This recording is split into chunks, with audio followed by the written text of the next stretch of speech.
Ginulat ni Kyrie ang Nets dahil sa isang alley-oop play mula dito kay Josh Green. Hindi lang si Kai Sotto ang kayang gumulat. Hindi rin makapaniwala itong si Luka sa ginawang play nitong si Kyrie.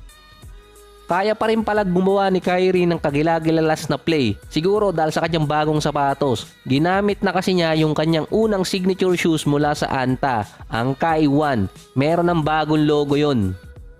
Magaling din naman talagang gumawa ng design nitong si Kyrie. Laging makulay. Expected bago matapos yung regular season, i-release sa market yung bagong sapatos. So matagal niya kasing pinaghahandaan yon. Versus Nets naman, meron siyang 36 points na may kasamang 6 na 3-point shot. Si Luka, 35 points, 18 rebounds at 9 assists.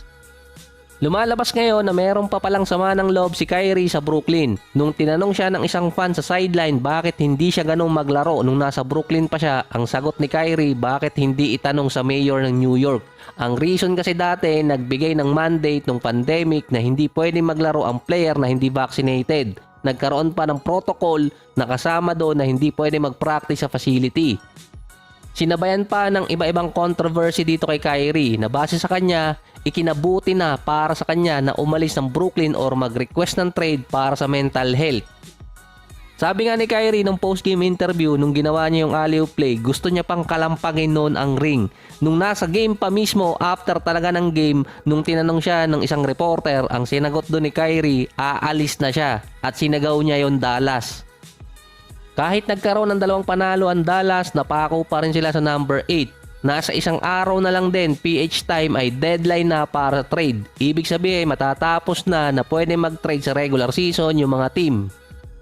Ang Dallas susubukan makuha si Kyle Kuzma mula sa Wizards kapalit ang 2027 first round pick. So limitado rin kasi ang kanilang draft capital. Kasama din sa listahan na yon ang posibleng makuha si Andre Drummond, PJ Washington at itong si Andrew Wiggins. Sa report, willing bitawan ng Dallas si Grant Williams at itong si Tim Hardaway Jr. na third leading scorer nila ngayong taon. Ito ang mga susunod na schedule para sa NBA at sa ibang sports. Subukan lamang ang 1xBet. Gamitin lamang ang promo code na 3BH para sa 5,000 bonus credit. Kung magkano ang dineposit nyo, ganun din ang makukuha nyong credit. Available na sa GCash, Paymaya at GCash Direct. Nasa comment section ang tutorial.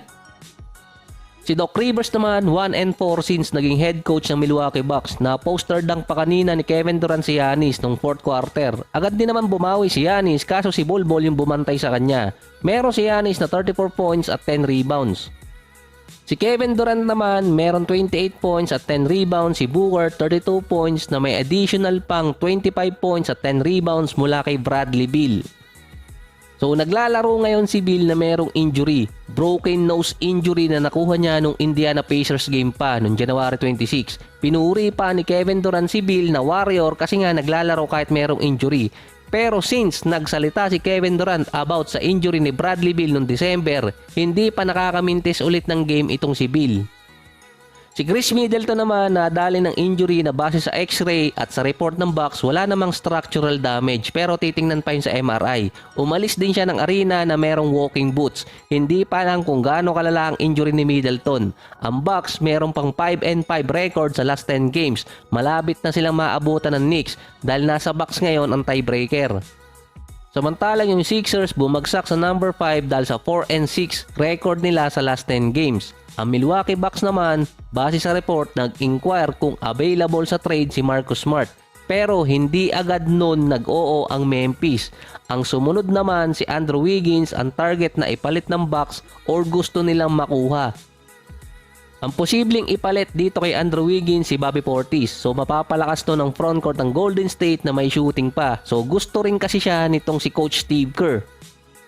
At least merong veteran player ang magiging kapalit na hindi ganong kalaking kontrata. Yun nga lang, mababawasan naman ang frontcourt ng Bucks kung gagawin nilang ipalit itong si Bobby Portis. Lalo na injured pa si Middleton at hindi pa lang kung matutuloy yun bago yung deadline.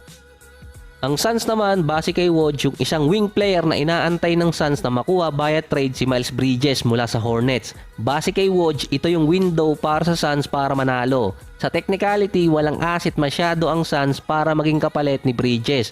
Pero meron silang trade exception. Pwedeng saluhin noon ang kontrata ni Miles Bridges mula sa Hornets. Ang mga player pang interesado makuha ng Suns para mapalakas ang kanilang team papasok ng second part ng season. Andito si Andre Drummond, Dorian Finney-Smith or kaya si Isaac Okoro. Mostly sa defense yung hinahanap na mapalakas itong Phoenix Suns papasok nga ng postseason.